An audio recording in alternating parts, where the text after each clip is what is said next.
Buenos días, mi nombre es Miriam Guadalupe Miguel Bautista. Soy estudiante de la Universidad Politécnica de Altamira y vengo a mostrarles el sistema de segundo orden en el caso de la señal sobreamortiguada de la materia de procesamiento digital de señales. Como comenté, solamente hablaré sobre la señal amortiguada, pero para empezar quiero explicar qué es el sistema de segundo orden. Bueno, el sistema de segundo orden se caracteriza por tener dos tipos de variable, una variable independiente y una dependiente. La independiente se encuentra en la señal cuadrada y la dependiente es la que se va variando dependiendo de los valores de la resistencia y los capacitores.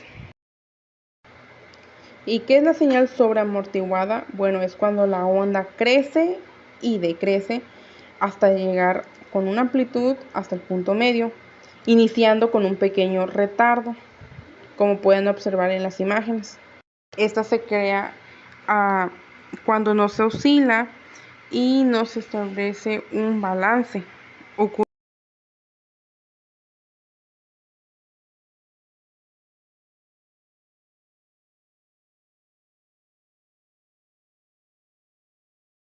ejemplo, aquí podemos observar cómo va subiendo la onda y va bajando, o sea, hasta llegar otra vez a su punto mínimo, sube, o sea, crece, decrece, crece, decrece. Podemos observarlo aquí en el circuito hecho en multisim y podemos observar cómo al principio se encuentra con un pequeño retardo. Les muestro un caso en la vida real donde podemos explicar la señal sobreamortiguada. Un claro ejemplo sería cuando existe una fuerza de fricción. Es muy alta y en el sistema no se puede oscilar. Eso es cuando existe una señal sobreamortiguada. En este caso, por ejemplo, voy a hablar sobre las puertas, que eso es un problema en la vida real. Por ejemplo, las puertas tienen un resorte que amortigua y controla la velocidad. Claro, estoy hablando sobre las puertas eléctricas, ¿no? Si el amortiguador es lo suficiente potente como para amortiguar en exceso el resorte, la puerta simplemente volverá a su posición media, es decir, se cerrará, sin oscilar, que es normalmente lo que se desea en esta situación. Debo atribuir que para que exista eso deben existir ciertas ecuaciones, las cuales voy a explicar. Son ecuaciones más simples, de hecho la sobreamortiguada utiliza las ecuaciones más simples porque utiliza los valores reales y se le atribuye una sinusoide, es decir, para hacerla rectangular y al cuadrado, donde nosotros podemos observar cómo oscila esto y pues existe el retardo en la oscilación. Se ocupa también aquí la fórmula general, que es menos b más menos raíz cuadrada de b al cuadrado más menos 4ac sobre 2a.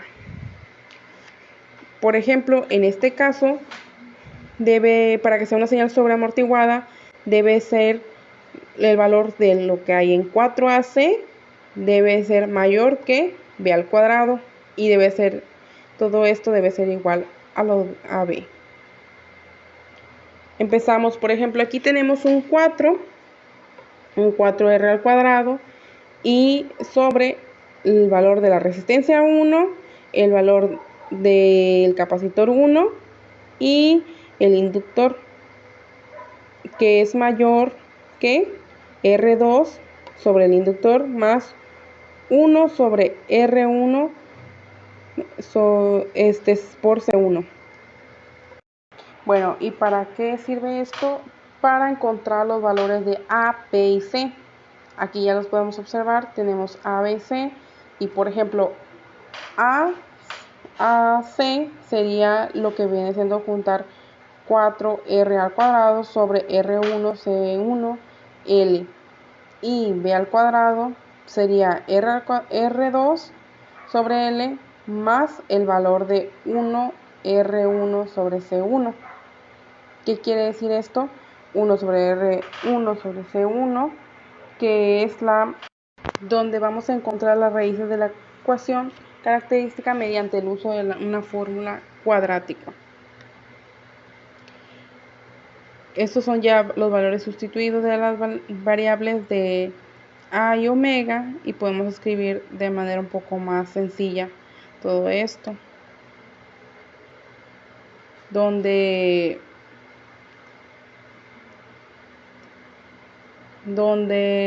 el factor de amortiguamiento y la frecuencia de resonancia se encuentran dentro de lo que es b al cuadrado y 4ac. Por ejemplo, b al cuadrado, que sería el factor de amortiguamiento, que sería lo que viene siendo en 4R al cuadrado, 4R resistencia 2 sobre R la resistencia 1, el capacitor 1 y el inductor. Tendría que ser todo eso, si ya lo simplificamos, tendría que ser igual a mayor que el valor de la frecuencia de resonancia, y la frecuencia de resonancia es la suma de la resistencia 2 sobre el inductor más 1 sobre la resistencia 1 más el capacitor. Aquí solo yo le sustituí los valores.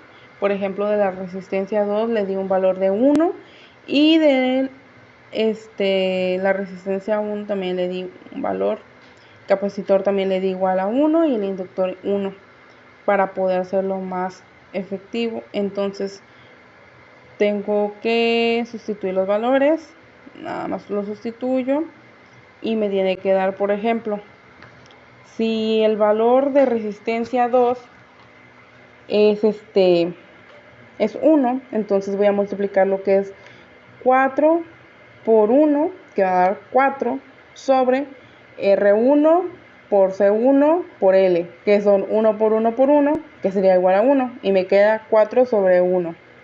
Sería mayor que R2, el valor de R2 pusimos 1 sobre el inductor, que sería 1, más 1 sobre R1 más C1, y R1 por C1 es igual a 1.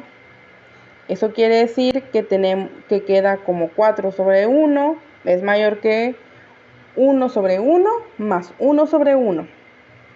Recordemos que 4 sobre 1 sería igual al factor de amortiguamiento, y